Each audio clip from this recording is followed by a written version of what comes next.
Hello बच्चों, आपका एक इम्पॉर्टेंट क्वेश्चन बोर्ड पे दिख रहा है। कैपेसिटर की हम लोग सीरीज कर रहे हैं। कैपेसिटर में बेस्ड अलग क्वेश्चन कर रहे हैं। छोटे छोटे मैंने वीडियो बनाने स्टार्ट किए हैं इसमें, क्योंकि एक वीडियो में पर वीडियो आप लोग एक क्वेश्चन सॉल्व करिए, वो आपके लिए ज़्यादा बेटर होगा। क्योंकि थोड़ा सा लेंदी क्वेश्चंस रहते हैं, हर क्वेश्चन के अंदर कॉन्सेप्ट लग रहा होता है, तो हम एक एक क्वेश्चन करके इनके निपटाएंगे। जैसे हमारे पास बोर्ड में दिया हुआ है, ये आपके पास 5 कैपेसिटर्स लगा रखे हैं, C1, C2, C3, C4 और C5। तो क्वेश्चन आपके पास इस तरीके से पूछा जाता है कि 5 capacitors C1, C2, C3, 5 capacitors are connected as shown in figure. ठीक है, क्वेश्चन लिखता हूं मैं। 5 capacitors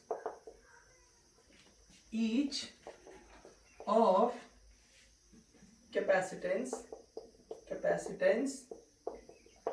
10 microfarad are connected as shown in figure। ठीक है, फाइंड इक्विवेलेंट कैपेसिटेंस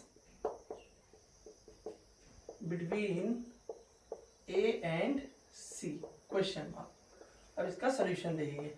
आपको ये क्वेश्चन दिया हुआ है, आपको क्वेश्चन ये दिया हुआ, देखो बच्चों, आपके पास ये 5 कैपेसिटर्स रखे हुए हैं, A B C, C1, C2, C3, C4, C5।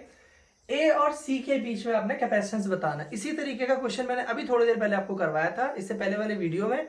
तो सेम उसी तरीके का क्वेश्चन है। सबसे पहले मुझे इसका इक्विवेलेंट सर्किट बनाना पड़ेगा कि ये किस तरीके से, मुझे सीरीज पैरेलल निकालना है। तो I am finding difficulty because, अब यहां ध्यान दीजिए, अगर ये लाइन पे देखता हूं, yes they these C1, C3 and C5 are in a one line but they are separated by points B, D।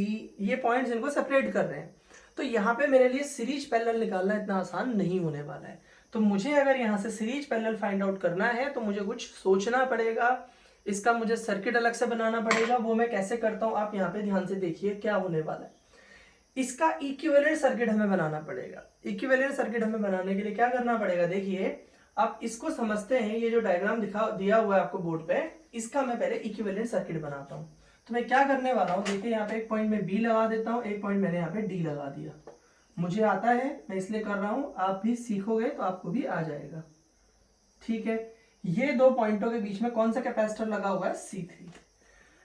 अब आपने बी और डी दो पॉइंट ले लिए, इसके बाद अब इसको सॉल्व करते हैं। देखिए इस कैपेसिटर C1 की बात करिए तो C1 का एक प्लेट A से जुड़ा हुआ है और दूसरी प्लेट इसकी B से जुड़ी हुई है। अब यहां ध्यान दीजिए, इसकी एक प्लेट A से जुड़ी हुई है, दूसरी प्लेट कहां से जुड़ी है, B से। मींस आपके पास यहां पे मैं एक A पॉइंट डिफाइन कर देता हूं और इसकी एक प्लेट, देखिए इस C1 की एक प्लेट B से जुड़ गई और एक प्लेट A से जुड़ गई, जैसा ये दिख रहा है। अब ऐसे ही मैं बात कर लेता हूं यहाँ पे बच्चों, मैंने इसको सॉल्व कर लिया। अब मैं इसकी बात कर लेता हूं एक बार के लिए, C4 की जो एक प्लेट है वो A से जुड़ी हुई है और एक प्लेट उसकी D से जुड़ी हुई है। तो A तो कॉमन पॉइंट रहने वाला है, A और किससे जुड़ी हुई है, दूसरी प्लेट उसकी D से जुड़ी हुई है। शायद उतना बेहतरीन डायग्राम ये नहीं बन रहा है दिखने में, इसके लुक्स सुधार लेंगे बाद में। तो यहाँ पे कौन जुड़ा हुआ है, C4। ठीक है, फिर अब देखिए, अब हमने देखो किसको सॉल्व कर दिया, C1 को हमने लगा दिया, C3 लगा दिया, C4 लगा दिया। अब चलिए बात कर लेते हैं, हम C2 की बात कर लेते हैं।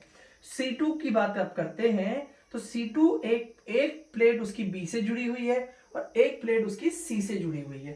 तो वो B और C के बीच में, तो B तो यहाँ पे है, मान लीजिए आपने यहाँ पे C बना दिया इस तरीके से, और यहाँ पे कौन आ जाएगा, C2 आ जाएगा, और ये आपका पॉइंट C हो गया।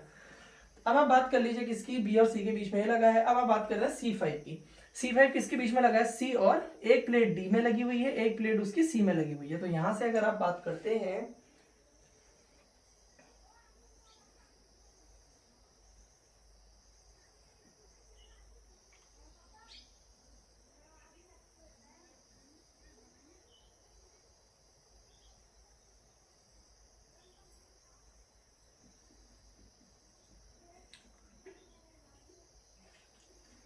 अगर ऐसे आप ए पॉइंट लगाएंगे थोड़ा सा कंफ्यूजन हो जाएगा। ऐसे करते हैं, यहाँ लगा लो ए, ठीक है, इसको यहाँ पे सी लगा लो, कोई प्रॉब्लम नहीं है। अब आपने यहाँ पे क्या करना है, देखिए आप यहाँ पे ए और सी ऐसे लगाते हैं तो आपका C2 की जो एक प्लेट थी वो B से लगी हुई थी और एक प्लेट आपकी C से लगी हुई थी, ठीक है। अब ऐसे C5 की बात करते हैं तो C5 की जो एक प्लेट है वो कहाँ से लग जाएगी, D से, और एक प्लेट आपकी कहाँ लग जाएगी, C से। तो ये देखो आपका ये वाली जो लाइन है, ये B बोल दो या C बोल दो, कहाँ गया, इधर बोल दो ना, ये वाली लाइन इधर जुड़ रही है, आपने C इधर बना दिया, तो वो आपका कैपेसिटर इस पॉइंट से लग जाएगा, और ये कैपेसिटर कौन सा आपका C5। ऐसे लाइन इधर जा रही थी तो मैंने इसको पॉइंट को यहाँ ले लिया, इस पॉइंट की बात कर ली, सपोज आप इसको X बोल दो, कोई प्रॉब्लम नहीं होना, यहाँ पे आपने X पॉइंट बोल देना है, ठीक है, कंफ्यूजन ही खत्म कर देता हूं मैं।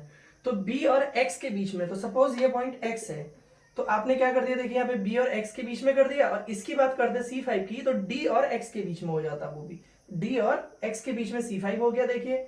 और अब C2 की बात करते हैं तो वो B और X के बीच में हो जाता। तो इस तरीके से आप यहाँ पे ध्यान दीजिए, आप ऐसे कर सकते हैं, अननेसेसरी पॉइंट्स इंट्रोड्यूस करने की जरूरत नहीं है।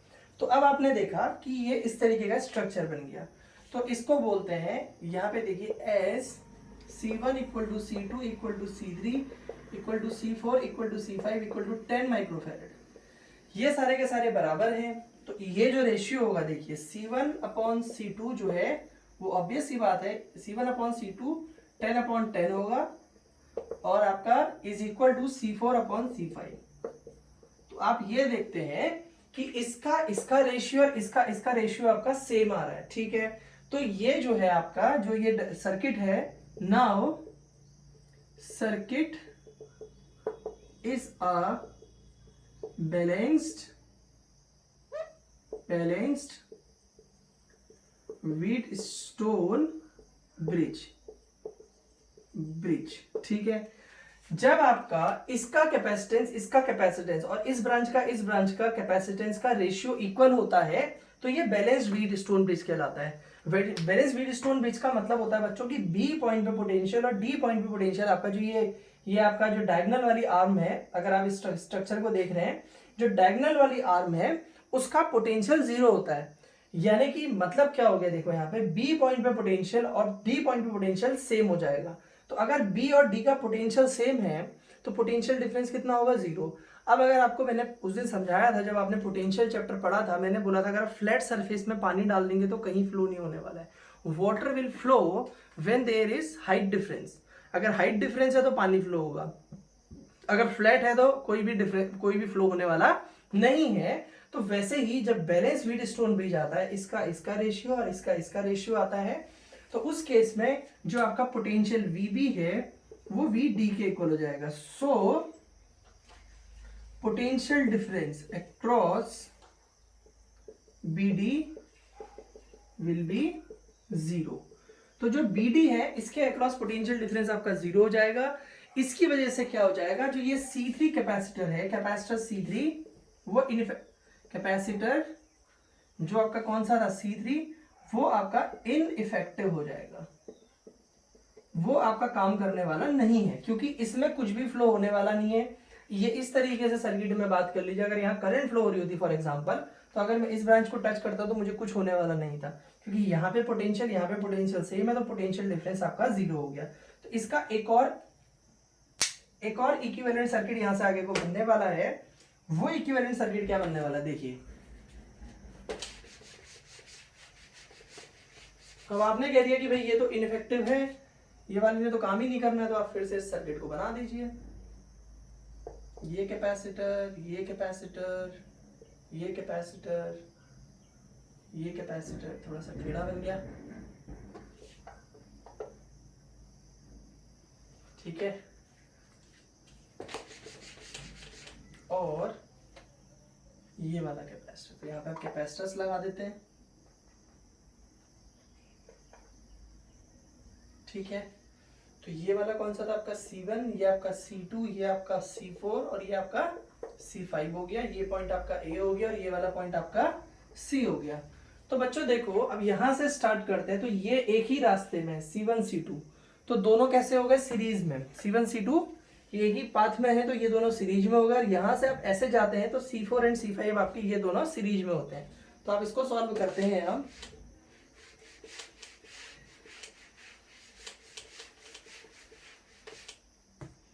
क्या बोलेंगे, now C1 and C2 are in series.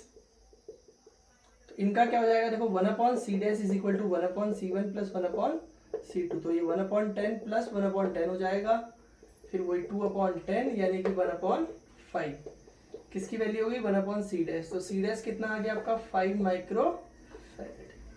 ठीक है, इन दोनों की जगह मैं अब c' लगा सकता हूं। अब इन दोनों की बात करते हैं, तो ये भी वैसे ही है कि C4 and C5 are in series, तो इनका क्या कर देते हैं 1/c" हो जाएगा 1/c4 प्लस 1/c5 यानी कि 1/10 प्लस 1/10 कितना हो जाएगा 2/10 यानी कि 1/5, तो C" कितना हो जाएगा आपका 5 माइक्रो फैरेड। एक और सर्किट इसका बन जाएगा। अब इस सर्किट को ऐसे बना लीजिए,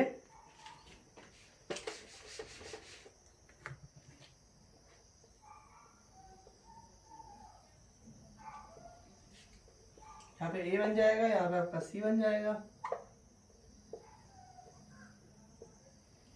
और यहाँ 5 माइक्रोफैरेड, यहाँ भी 5 माइक्रोफैरेड, तो ये दोनों 5 माइक्रोफैरेड हो गए। तो क्या हो जाएगा यहाँ पे देखिए, अब ये कैसे हैं, फिर पैरेलल में आ गए, तो आप बोल देंगे नाउ, इसको C' बोला था, इसको C', now C' and C" are in parallel, तो रिजल्टेंट कैपेसिटेंस कितना हो जाएगा सर्किट का,